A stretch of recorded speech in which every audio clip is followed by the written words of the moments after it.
Hey everybody, I'm back with this week's creative pep talk, and I want to build a little bit on the pep talk from last time, which was about my nephew learning how to play Hey Jude. If you haven't already listened to that one, you might want to go back and listen to that one first, though I think this one will still stand on its own.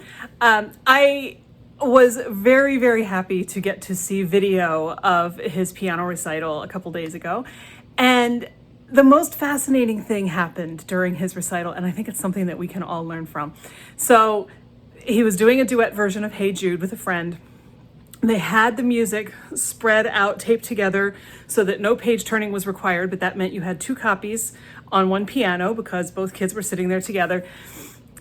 And it didn't take very long before my nephew's music slid right off of the music holder on the piano, and he was left with nothing. Now, a lot of 9-year-olds and a lot of 39-year-olds, 29-year-olds, 49-year-olds would stop if that happened. Would stop and be frustrated and annoyed and say, now I have to start all over again, or worse, could say something like, ugh, I wasn't really meant to do this, or today's just not the day for this, or why am I playing this piece, or it's never going to go the way I want it to go. That's not what happened during my nephew's recital. My nephew and his friend kept playing. They laughed. They thought that it was hilarious all 3 times that the music slid off the piano.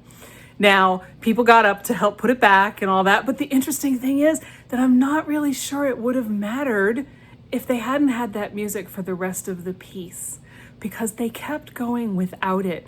They knew it well enough by then, even though it wasn't perfect, that they just kept playing. Did they get thrown off a little bit? Sure, who wouldn't? But they kept playing and they laughed. They thought it was funny. How many times do we make mistakes and think that it's the end of the world, when in fact, when we look back on them later, we do laugh, because suddenly, when we're not in that moment, they actually are pretty funny. Now, not all mistakes are funny, but a lot of them are. And in this particular case, it was hilarious. They kept going. A lot of people take lessons for a long time before they develop the ability to just keep going and roll with the punches during an actual performance. And that applies in other mediums as well. A lot of people get frustrated when their painting doesn't look the way that they want it to and give up. A lot of people put down the camera for a while because clearly this is not what they're supposed to be doing right now. But what if you just laughed at it? What if you laughed at it and you kept going? I think I've told the story here before about the study that was done where some people in a photography class were told that they needed to produce X number of really good photos before the end of the class. And the rest of the class was told that they needed to take as many photos as possible. At the end of the class, the people who were told to take as many photos as possible without getting hung up on how good they were produced more good photos than the people who were told only to take really good photos. And now that I'm saying this, I'm not sure that that group was given a limit, but they were definitely told to focus on only taking the really good photos. The result, the takeaway from that study is the more you do it, and the more you do it just to do it, not with a goal of perfection or wonderfulness, but for the joy and pleasure and just the experience of doing something, the better your results are going to be overall. Because as soon as you get hung up on things like it has to be good, when your music falls down in the middle of the performance, you are stuck.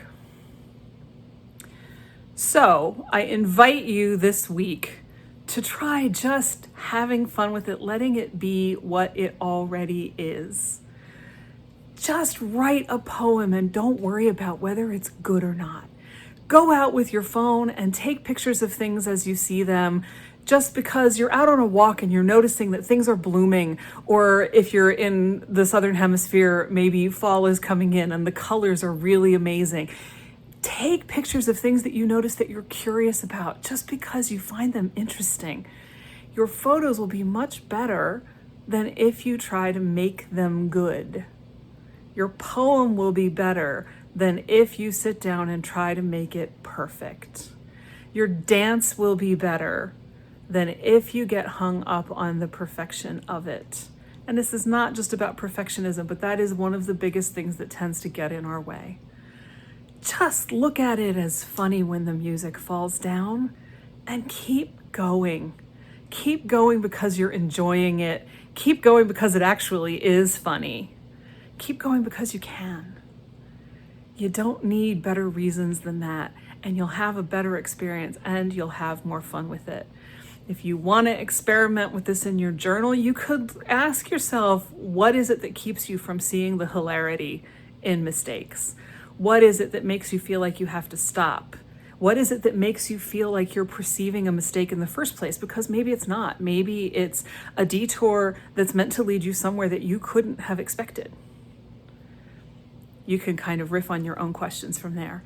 But I hope that you'll take some time in your journal if you're inclined to do that, and I highly recommend it. But either way, just laugh at it. Laugh at it, keep going, and have more fun with it. Because the more fun you have with your creative pursuits, the more you're going to want to do them, and the better they are for you. And they really are good for you. They're a fabulous outlet, and they bring us joy. So that is my quest, my challenge for you this week, and I will see you next time.